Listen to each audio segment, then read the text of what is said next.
नेहा राजपाल निर्मित विजय मौर्य दिग्दर्शित फोटोकॉपी हा चित्रपट टीनेजर फिल्म म्हणजे नक्की काय असतं याची एक योग्य डेफिनेशन सांगते। चित्रपटात हायलाइट करायचे मुद्दे हे असे। क्रमांक 1, पहिल्याच फटक्यात नजरेत येते ती पर्णपेठे। पर्णसाठी हा चित्रपट नक्कीच महत्त्वाचा होता, कारण यात होता तिचा एक फुल फ्लेज डबल रोल।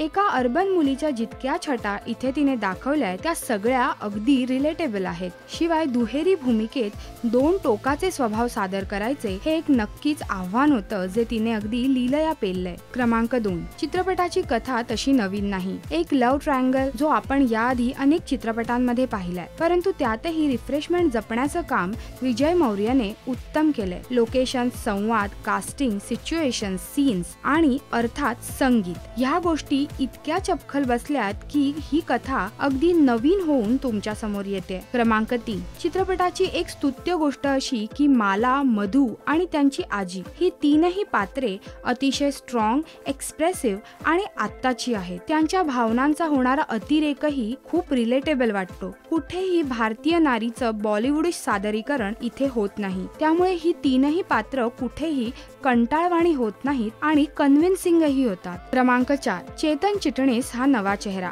चांगला अभिनय आणि देहयष्टी असं चांगलं कॉम्बिनेशन इथे पाहायला मिळतंय। विशेष म्हणजे इथे असणारे कॉलेज फ्रेंड्सही उत्तम अभिनय करतायत, त्यामुळे कथेत ते कुठून बाहेरून आलेत असा फील अजिबात येत नाही। क्रमांक 5, एक मनोरंजक चित्रपट ह्या कॅटेगरीत बसणारा हा चित्रपट नक्कीच आहे। चित्रपटातले विनोद किंवा काही सिच्युएशन्स ह्या आपल्या कॉलेज लाईफशी रिलेटेड आहेत, त्यामुळे पाहायला मजा येते आणि चांगल्या निर्मिती मूल्यांमुळे हा चित्रपट नक्कीच लॅविश दिसतो। लवासाच्या लोकेशन्स टीनेज फिल्म्स मधले कलर्स दाखवण्यासाठी अगदी पोषक ठरल्यात। मी या चित्रपटाला देते 3 स्टार्स। अर्थात तुम्ही थिएटर्स मध्ये जा आणि हा चित्रपट नक्की पहा आणि तुम्हाला हा चित्रपट कसा वाटला हे आम्हाला नक्की कळवा या व्हिडिओच्या कमेंट सेक्शन मध्ये।